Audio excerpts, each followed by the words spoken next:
Well, Darren, I thought it was kind of appropriate that we talk about soybean burn down when we're standing in a field that's going to go to soybeans and it's completely worked.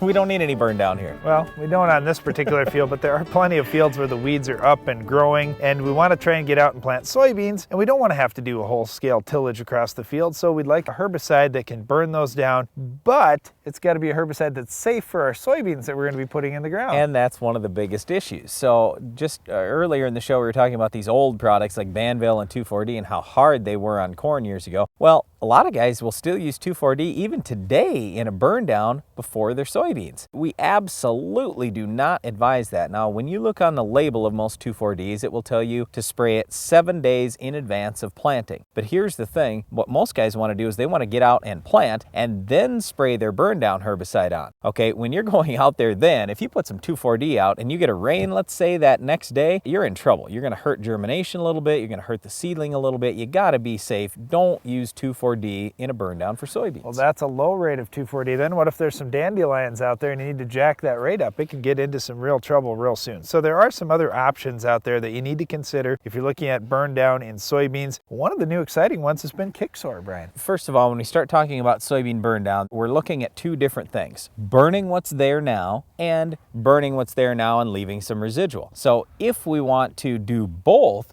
we can use this Sharpen or Kicksor for soybeans. The trouble with it is we have to keep the rate relatively low. So 1 ounce of Sharpen is all we can use, and that's going to give you maybe 1 to 2 weeks residual. But the nice thing about this Sharpen is it burns stuff down fast, even faster than what 2,4-D does a decent job on dandelions, does a very good job on mare's tail. The key though is you got to make sure you're putting a gallon of crop oil per 100 gallons of water with it, along with some ammonium sulfate. Well, and Kicksor can be mixed with Roundup, so if you've got some grasses out there in addition to the broadleaves, then you can get both. The Kicksor is going to be real strong on broadleaves. It's not the best grass killer out there in the world, so you do want to mix something with it, like Roundup. Now, when we talk about Kicksor, they don't sell just a Kicksor product. Sharpen is the straight Kicksor product. There's also a premix combination of Pursuit and Kicksor, which is called Optil. The issue we've got with Optil is the pursuit rate's too high. So we would suggest using a half rate of Optil,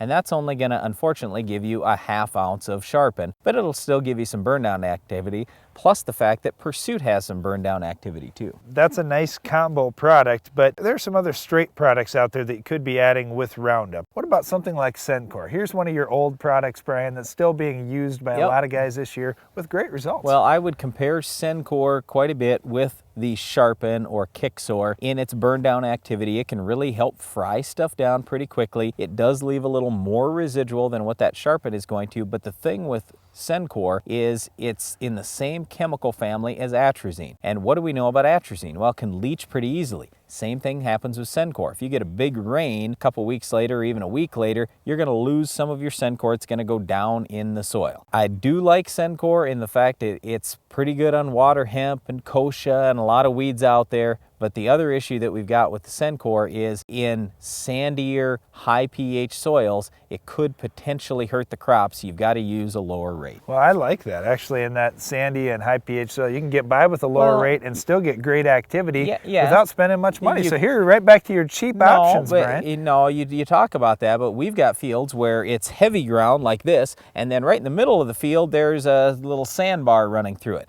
Okay, so how are you going to treat that? Are you going to put the rate on for the sand? Are you going to put the rate on for the heavy ground? That's the issue we've got. And it'd be one thing if you're spraying straight Sincore and that's it, you could vary that rate, but when you're mixing it with glyphosate, all of a sudden, now you're cutting your Roundup rate back when you're trying to cut the Sincore rate back, so that's trouble. So here's been a more common option that's been used the last few years. It's been very popular. It's called Valor. Yep, and we do like Valor because we don't have the pH issues. We don't have the sandy or heavy soil issues. You can use it in any situation. The other nice thing with Valor is you can use it before or after planting. The key though with any of these that we've talked about so far, whether it's the Sharpen or Kicksor or Optil or Sincore or Valor, you have to spray all of them before the soybean plants emerge. Okay, they're very safe as long as the soybean plants are still in the soil. Once they have started to emerge, you can't use any of these products. These products will all burn those soybeans down, and we don't want to do that. So that's the issue that we've got with planting the beans first and then spraying later. Well, if the weather warms up, those beans could be out of the ground in 3 days.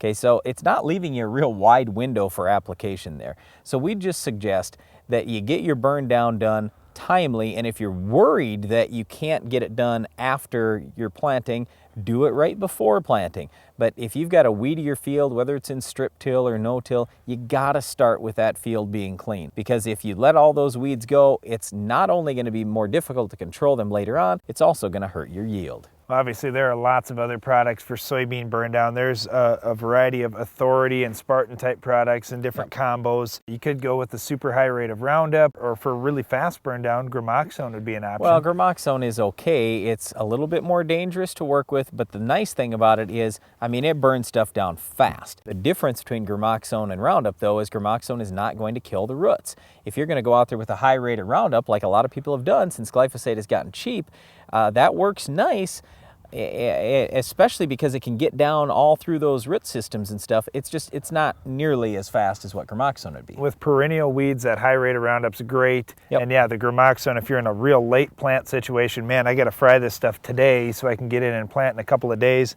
and that's your best choice too. Yep. Well, there are a number of different soybean burn down options. What I would suggest you do is try to get something that has a little bit of residual also. So sure, you can up your rate of Roundup, that's fine, but I do like having some Valor out there, or one of those other products, whether it's the Sharpen or Authority or any of those. Just get yourself some residual so it buys you more time, so you only have to spray Roundup once during the season instead of twice. And you may need all these burn down options to control our Weed of the Week. We'll show you how coming up next.